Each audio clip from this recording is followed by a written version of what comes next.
Lately, USA is getting scarier. Half of the Americans I see all hate America. They hate the cops doing their best to take care of us and kneel for the flag and salt the soldiers that we're burying. I'm tired of the pissing and complaining. Why you living in America if all you do is hate it? You think it's brave to take a stand against the nation? Real bravery is dying for the right so you can say it. Dear America, what happened to Americans? Apparently no one's aware or cares that it's embarrassing. It's arrogance. Our greatest enemy was always slavery and terrorists, and now it's people in the country trying to burn the heritage.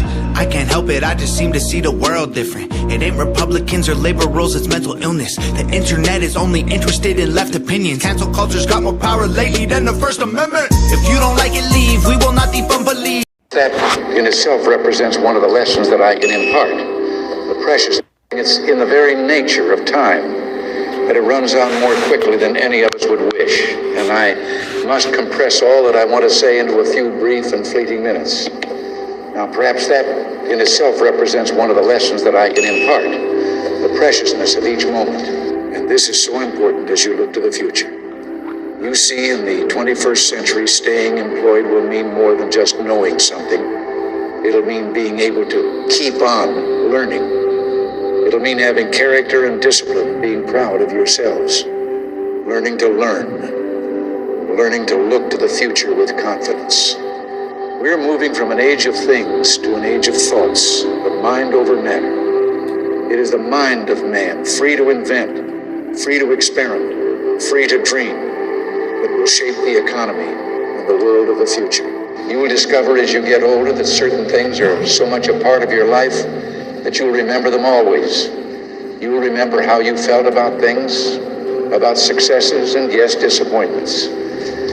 You know, every generation is critical of the generation that preceded it. Our generation felt that way, and so will yours. But in casting aside the old, don't throw out those values that have been tested by time just because they're old.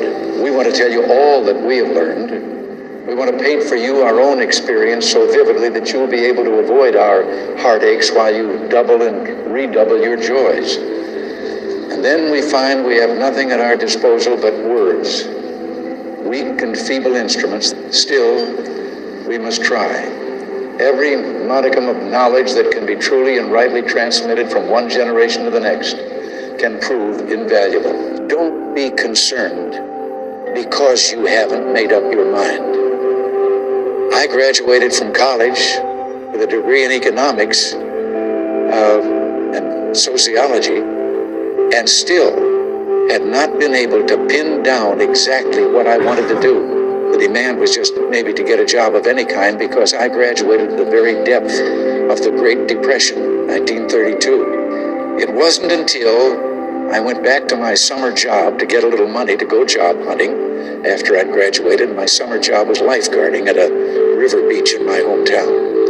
And there were people who came out from the city, and corporate heads and so forth, with their families every summer. I'd taught their children to swim, and one was there, and he told me that if I could tell him what I wanted to do, he had contacts with a number of businesses and areas. He would do what he could to get me a job. And I went home, and I thought, and I finally realized that in spite of my degree in economics and sociology, I didn't have the nerve to say I wanted to be an actor. But radio was pretty new, and I said, I wanted to be a sports announcer. And he said, well, I don't have any contacts. There's nothing I can do to help you there. But he said, maybe that's better. Let me give you some advice. He gave me the best advice I've ever had. He said, you start out knocking on doors, telling people then at those doors what you want to do, businesses.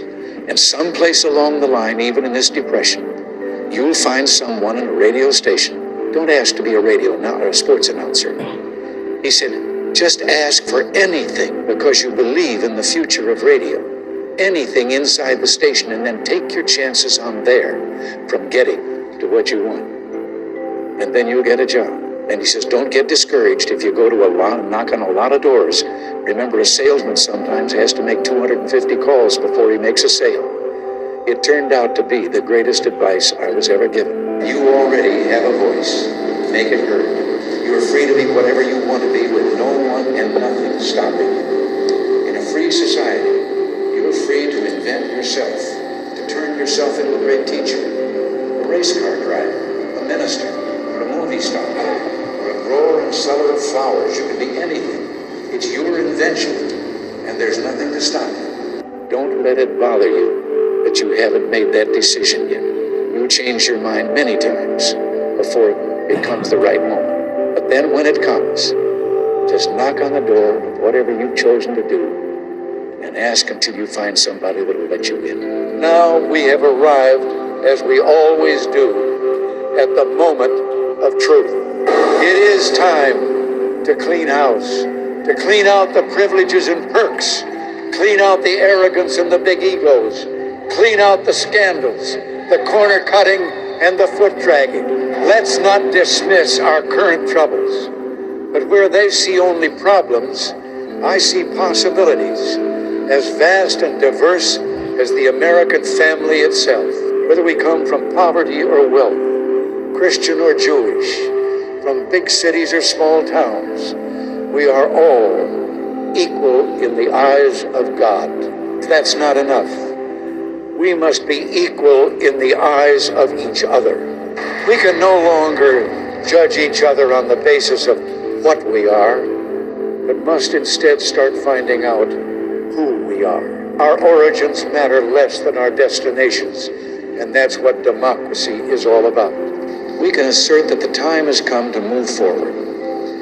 Let us leave behind suspicion between our peoples and replace it with understanding. It's a philosophy you can live by. In fact, I hope HIMSS has what you need. Whether you're looking for support for your mental health, performance in the bedroom, or hair loss. I hope you do. As a matter of fact, I believe with all my heart that if a generation of young people throughout the world could get to know each other, they would never make war upon each other. That no force on earth can stop individuals from achieving great goals when they have the will and the heart to pull together and work together. It's good for society when we all know that no one is manipulating the system to their advantage because they're rich and powerful. But it's also good for society when everyone pays something, that everyone makes a contribution. We must not let the creation of wealth become a preoccupation with material things.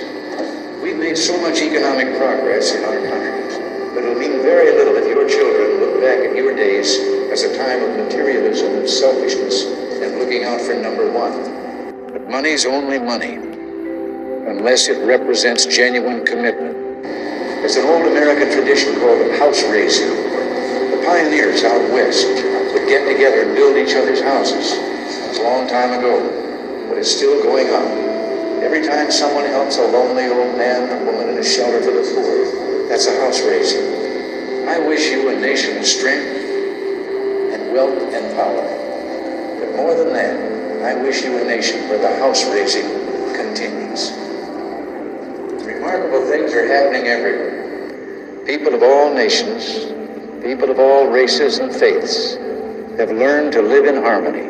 Our children have been able to grow up in prosperity and freedom. It falls to us now, as it soon shall fall to you, to preserve and strengthen the peace. Surely no man can have a greater goal than that of protecting the next generation against the destruction and pain of warfare. But what's really important is what inspired us to do these things. What's really important is the philosophy that guided us. The whole thing can be boiled down to a few words: freedom, freedom, and more freedom. But whatever you do with it, you will be the one who's doing the doing. You will make the decisions. You will have the autonomy. I know a fellow who once bought into a little hamburger stand out west. He was just a regular guy. He worked hard, advertised, and the little stand prospered. You may have heard him. It's called McDonald's. Hope finds its expression in hard work. Our proudest moments are yet to be. Our most glorious achievements are just ahead. And no matter how full our own lives have been, we say with Thomas Jefferson, I like the dreams of the future better than the history of the past. Let us all renew our commitment, renew our pledge to day by day, person by person, make our country and the world a better place to live. May every dawn be a great new beginning. We are beginning still. Every day brings fresh challenges and opportunities to match. Go for it. Reach those heights. Excel. Keep it up. Keep on saying yes to life. Never forget your heroic origins. Never fail to seek divine guidance.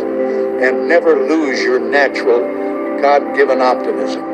Enjoy your freedom. Breathe it in. Use it to create the most important and moving thing a man or woman can create.